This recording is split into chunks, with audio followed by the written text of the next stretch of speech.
If you have a psychological or psychiatric problem, don't look up a psychiatrist. This is too dangerous. These are authored by people being paid by the drug company. And the drug company has two goals. Get past the hurdle of FDA approval and then tell a story that is going to be successful in the marketplace. So we're on the rooftop of a hotel in Copenhagen, Denmark. Have we started already, Michaéla? Oh, ik moet hem nog even op stil zetten.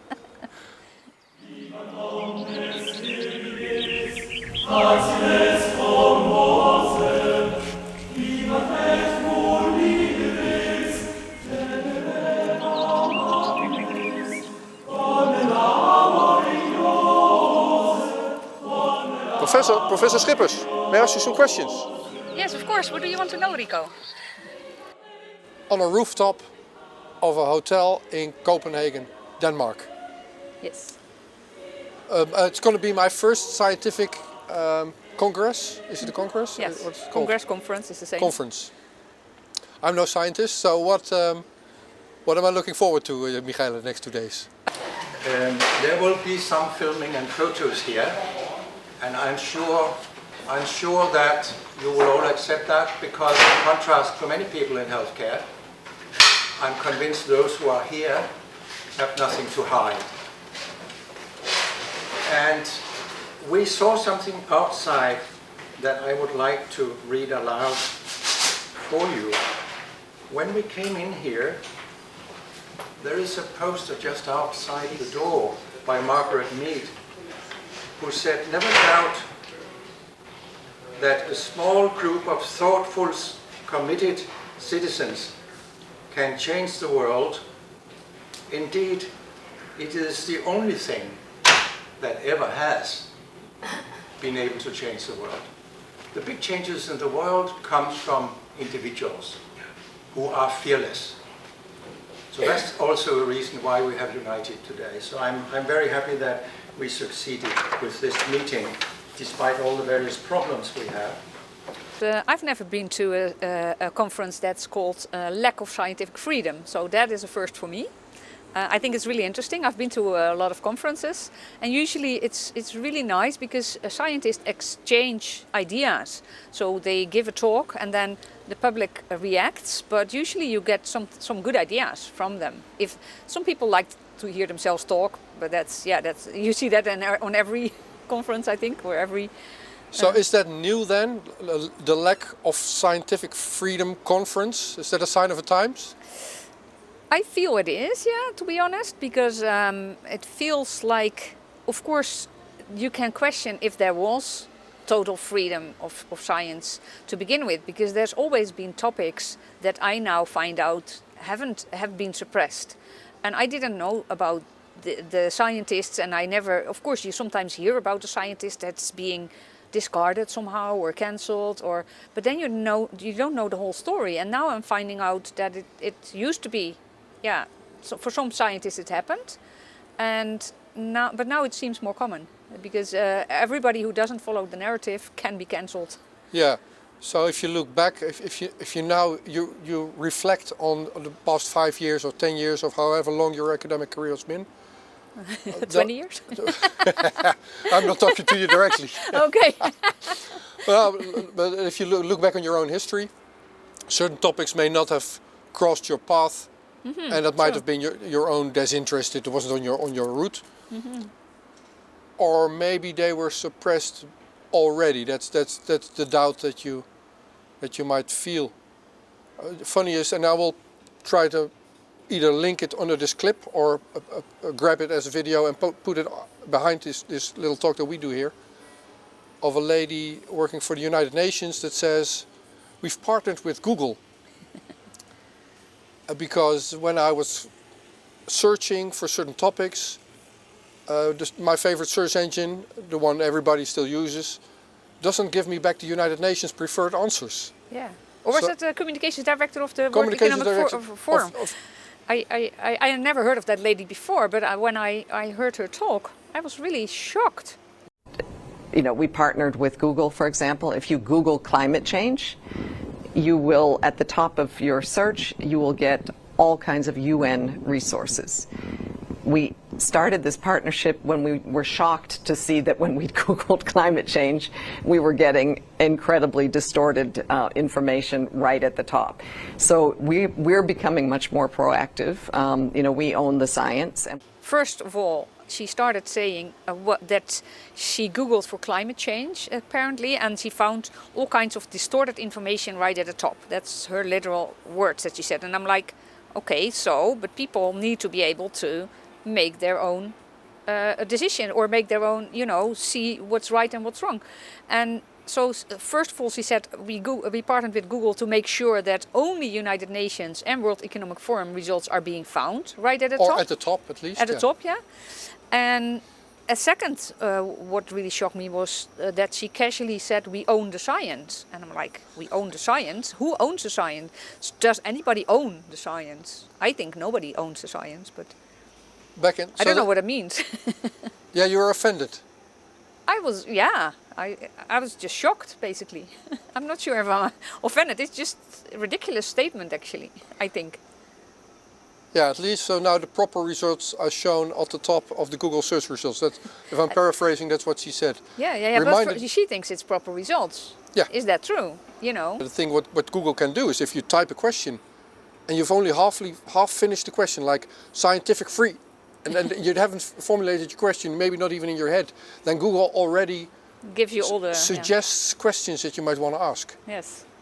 Now, if you're interested, for instance, in Michaéla Schippers, Google might suggest all kind of nasty questions, yes, like this, or might suggest favorable questions, and the suggestion already. Actually, with my name, I don't get any suggestions. That's a problem. I try to find my own films, and it's really difficult, actually.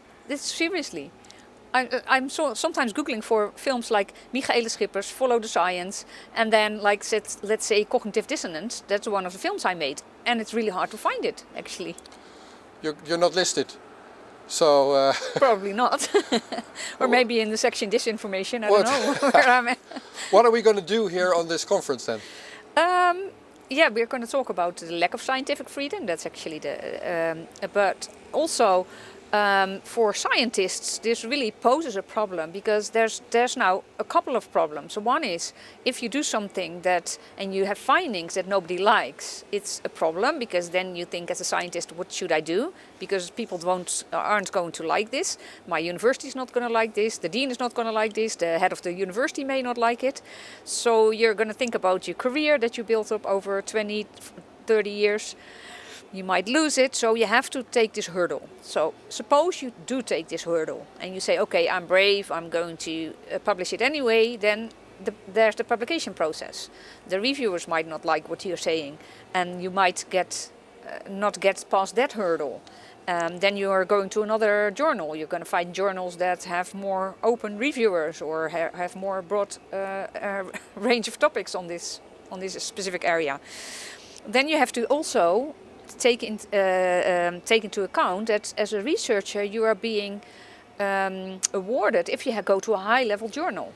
But if these high-level journals also, Science and Nature and all these very high-level journals are also buying into this idea of, you know, trying to skew the science, then you will find problems on every step you take. Hundreds and hundreds and hundreds and hundreds of studies that have been published in the last 2 years, especially the first year, which just provided noise, nothing else.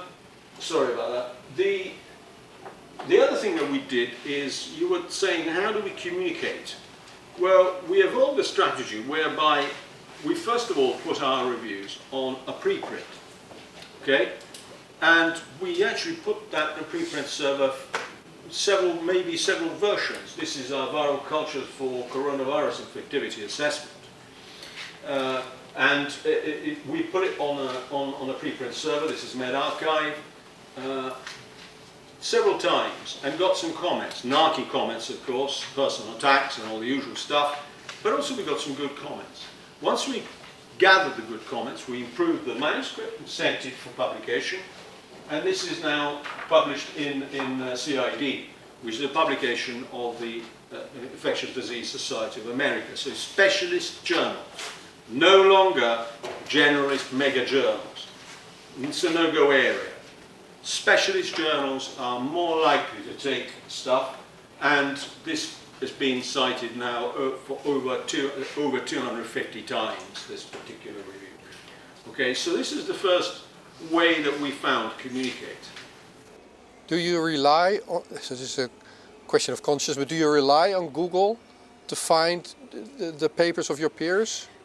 Yes, actually, I use Google Scholar a lot, and I think this is still, and it's still difficult, but most papers are hopefully still being able to find, because I don't know what I can find. You don't know if the listing is being manipulated or not? I don't know that, but I'm really looking for the papers that, you know, I think are are in my area, and so far it is okay, but I don't know what they're suppressing, so that's the problem. You don't know, but it feels like Google, like the Google thing, is more suppressing than Google Scholar, because if you start suppressing that really big time, then I don't know, science is almost impossible, I think. Well, science is being owned currently, as was the statement by this lady. True. Yeah, they haven't found Google Scholar yet, maybe. Haven't partnered with that part. I don't know. So we're going to try to talk to some of your colleagues. Mm-hmm. What would you learn from them then? I'm working now on a paper with John Ioannidis, and we are writing about societal decline and the death spiral. We had a couple of films before where I talked about the bad series of decision making that leads to a death spiral, like in ants and ant mills. And I want to see if they, and I think I've gotten to the core of a big world problem. Is societal decline is almost always related to preceded by a huge increase in inequalities. And there's also really nice research, I think it's Gøtzsche and Tom, who looked at countries where all the countries where there is not a lot of inequalities had the area of social problems were much smaller. So even if by all standards everybody is kind of rich, but there's a huge inequality, then they have huge social problems like homicide, suicide, all the social problems, you know, gun violence, all these kind of things.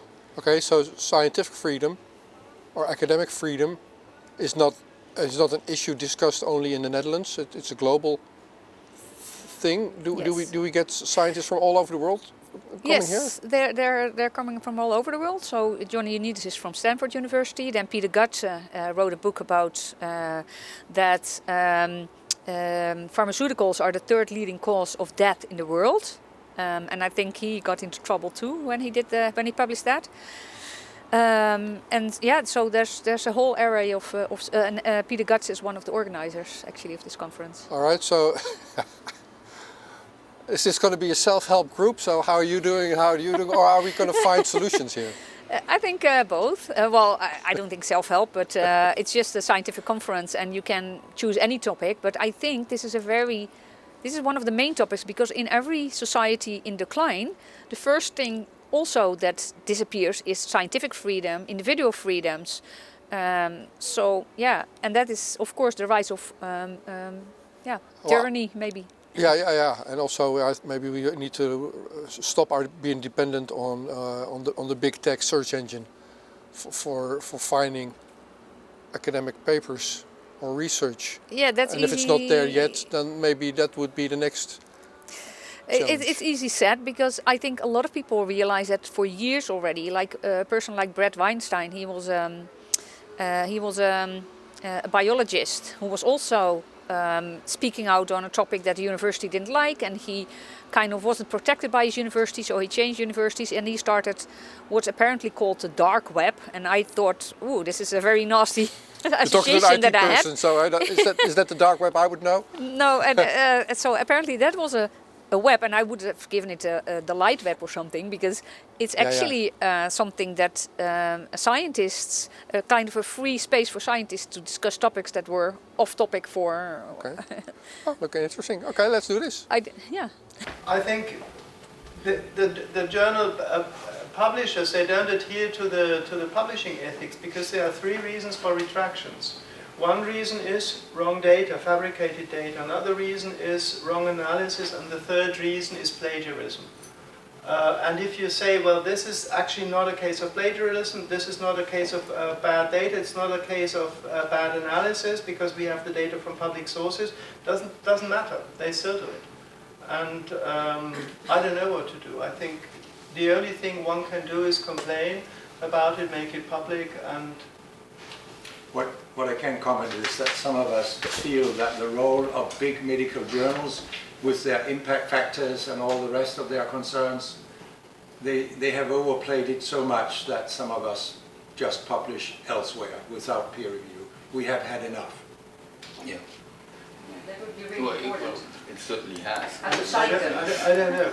I think the social pressure is a huge element there because, I mean, I have a very good relationship to the vice president of Poznan Medical University who actually employed me, and I talked with him, and he said, well, look, I know you have a good argument here, and you may be even right, but we cannot afford not doing anything because there is such a shitstorm brewing above us. So they were afraid.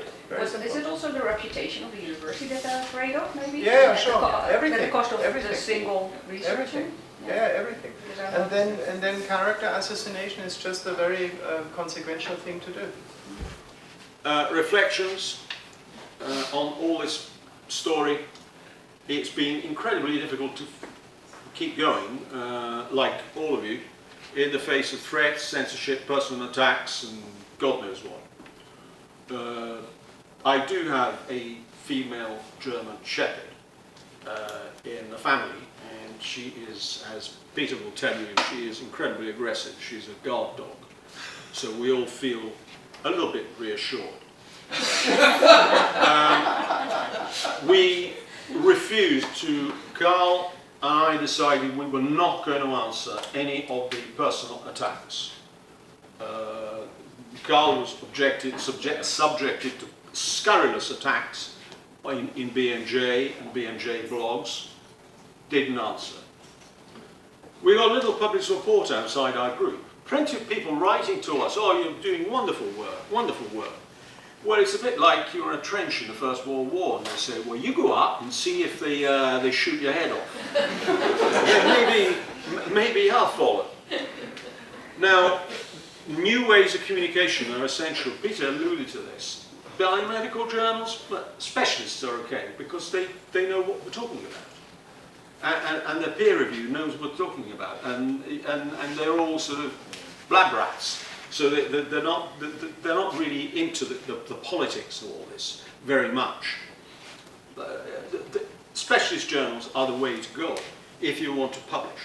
But if you don't want to publish, think venues like Substack. Marianne and Marianne's got a Substack account. We write on Substack. They tell me in the US people even read the news on Substack. It's on Substack, you are responsible for what you write.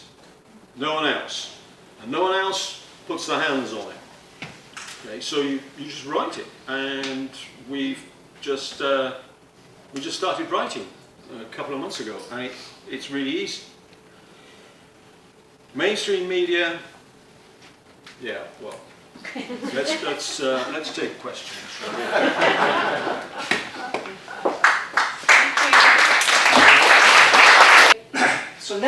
So that's the part one. I just wanted to see the flow of money to psychiatrists in large, okay? Now the second thing I wanted to do is I wanted to look at 7 new drugs that were approved from 2013 and 2017 and sort of follow the payments for each of those drugs and through this system that creates a narrative. Well, so 7 new drugs. Now this wasn't an exhaustive sampling, but basically I tried to find all the results of phase 3 and phase 2 trials of these 7 drugs. I came up with 22 studies. Now look at this. How many are actually, now, so of the 22 studies, if you look at all the names, there's 187 names on those 27 studies as authors. Every study had 2 employees as authors of the clinical trial reports. So part of what has happened in this era of disclosure is rather than even thinking they have to outsource the authorship to like the old academic psychiatrists, they're just doing it in-house now. And it's so egregious now, the inventors of the patent for this drug were authors of the phase 3 trials, the patent owners. Anyway, you see that these are the non-employee authors. Virtually everyone is getting money from the drug companies. You see in these 4 instances, there wasn't a single author who was not getting money from the drug companies. But what do you see here in the authorship? It's all paid authorship, okay? It's paid authorship. There's just no, if you think about what an RCT is supposed to be, it's supposed to be an honest assessment of whether a drug is effective. This is a commercial enterprise. You see this in these reports. So there's 2 parts to it. Did people get better? After 1 or 4 tries, it was actually 26%, and then they had a second part. Will you stay well for a year? Here's the actual stay well rate as presented. I couldn't make sense of this graphic. Nobody could. They did present the data. Nobody could make sense of this. They didn't discuss it. All they said is you tend to relapse more if you got better on step 4 as on step 1. You see this number? This is the key number that they hit. Out of 4,041 patients entered in the study, only 108 were well at the end of 1 year. That's a stay well rate of 3%. None. This is the actual data. So the public is told 67% stay well rate. In fact, it was 3%. You see that? Problem with the ADHD study, blah, blah, blah. And here's the thing going here. Do we know of these results? And I went through all these things. New York Times, other major media, psychiatric website, NAMI website, you don't see them. And that's why I actually started a web publication to try to make these results. Okay, I went over 1 minute. 2 minutes. 3 minutes.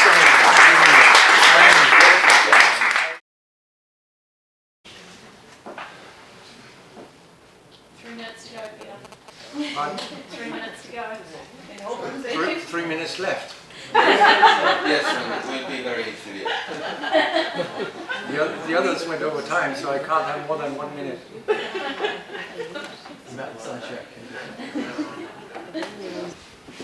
So, I published a book 3 months ago called Critical Psychiatry Textbook. And the text is because I'm a member of Critical Psychiatry Network in the UK, which I'm very happy about being a member of. And what I published in this book is actually some kind of textbook, which is honest.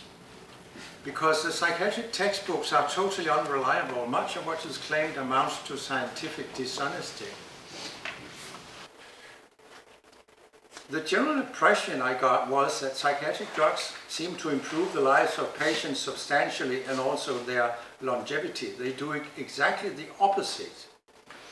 This psychiatry is called cognitive dissonance. The use of psychiatric drugs is closely related to the rate of disability pensions in all countries where this has been examined. Bob already said that.